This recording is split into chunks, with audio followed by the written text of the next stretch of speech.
वो ये कहते हैं कि जो लोग खाने के बाद पान खाते हैं चूना मिलाकर, वो जिंदगी भर वात के रोगी होंगे नहीं। माने चूना, वो बोलते हैं, सबसे बेहतरीन वातनाशक औषधि है।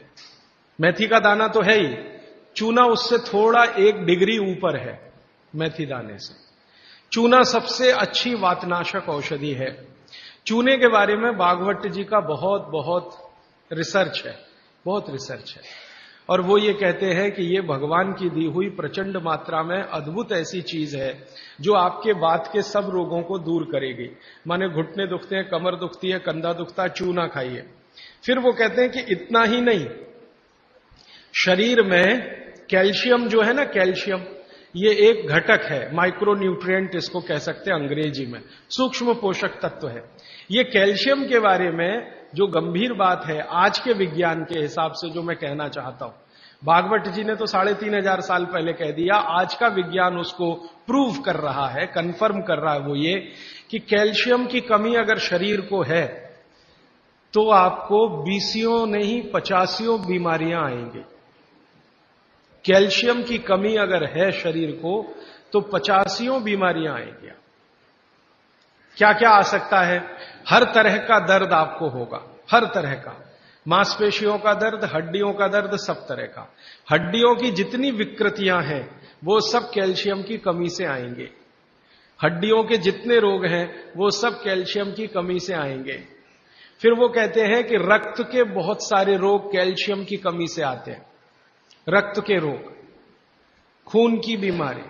फिर वो कहते हैं कि बहुत सारे कफ के रोग कैल्शियम की कमी से आते हैं। तो कैल्शियम कम नहीं होने देना चाहिए। जो विज्ञान आज का कहता है, आधुनिक विज्ञान ये कहता है कि कैल्शियम वो माइक्रो न्यूट्रिएंट है, वो सूक्ष्म पोषक तत्व है जिसके शरीर में रहने पर ही दूसरे सूक्ष्म पोषक तत्व उपयोगी होते हैं। ये 12-15 साल का रिसर्च है, एक वाक्य में मैंने खत्म कर दिया। कैल्शियम की उपस्थिति में ही बाकी सभी सूक्ष्म पोषक तत्व उपयोगी होते हैं। इसका मतलब यह है कि अगर आपको शरीर में विटामिन सी का असर देखना है तो कैल्शियम चाहिए, विटामिन ए का असर देखना है तो कैल्शियम चाहिए, विटामिन बी का असर देखना है तो कैल्शियम चाहिए, अगर विटामिन डी का असर देखना है तो भी कैल्शियम चाहिए, विटामिन के का असर देखना है तो भी कैल्शियम चाहिए, प्रोटीन अच्छे से आपके शरीर को काम में आए तो कैल्शियम चाहिए, कार्बोहाइड्रेट्स ठीक से आपके शरीर को मदद करे तो कैल्शियम चाहिए, फैट्स आपके शरीर में डिसॉल्व होते रहें और जहां जरूरत है वहां लुब्रिकेशन में मदद करते रहें तो कैल्शियम चाहिए। माने समझ लीजिए कि कैल्शियम अगर नहीं है तो शरीर में सब कुछ बीमारियां आने ही वाली है। इसलिए कैल्शियम की उपलब्धता शरीर को होनी ही चाहिए। अब इसके बारे में भागवत जी कहते हैं, आधुनिक विज्ञान ने अभी प्रूव किया, भागवत जी पहले ही कह गए कि हमारे शरीर की 40 वर्ष की उम्र तक, 40 से 45 वर्ष की उम्र तक जो कुछ भी हम खा रहे हैं इसी में से हमको कैल्शियम मिलता रहता है। सबसे ज्यादा कैल्शियम आप जानते हैं दूध में है, दूध, फिर दूध के बाद दही, दही के बाद मट्ठा, मट्ठे के बाद मक्खन, मक्खन के बाद घी, इन सब में भरपूर कैल्शियम है। फिर आपने खाया संतरा, मौसम्मी, नारंगी, अंगूर, द्राक्ष, जो भी खट्टे फल, आम वगैरह वगैरह, सब में कैल्शियम भरपूर मात्रा में है। फिर सबसे ज्यादा कैल्शियम फलों में माना जाता केले में है। केला भरपूर खाना चाहिए क्योंकि कैल्शियम का सबसे बड़ा भंडार है और आसानी से हजम होता है।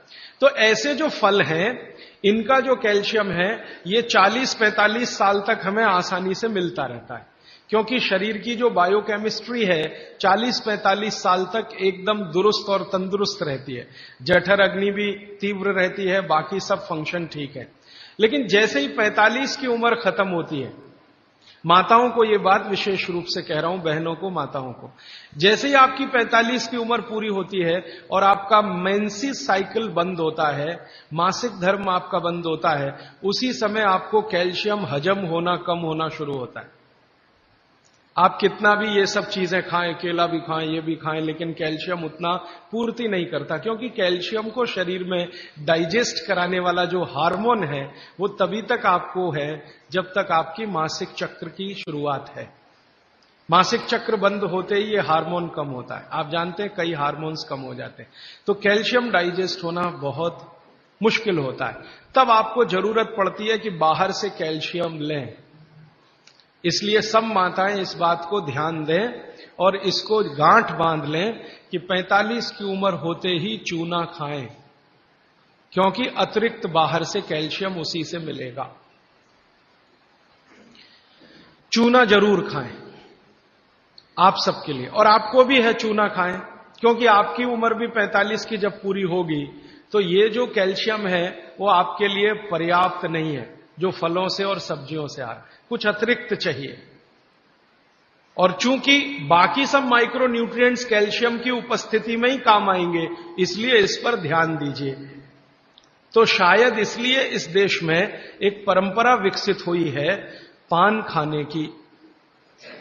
ये पान खाने की परंपरा बहुत वैज्ञानिक है, बहुत ही वैज्ञानिक। जिसने भी शुरू की वो बागभट्ट का पक्का चेला रहा होगा, बहुत समझकर उसने ये शुरू की। और ये अद्भुत है। अद्भुत मैं इसलिए कह रहा हूं कि भारत की सब जातियों में उत्तर से दक्षिण, पूरब से पश्चिम ये परंपरा है।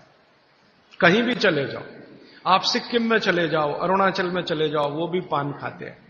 और आप धुर दक्षिण में आ जाओ तो यहां भी है, उत्तर में चले जाओ, कहीं भी चले जाओ। तो ये पान खाना भारतीय सभ्यता का एक बहुत महत्वपूर्ण अंग है जो स्वास्थ्य से जुड़ा हुआ है।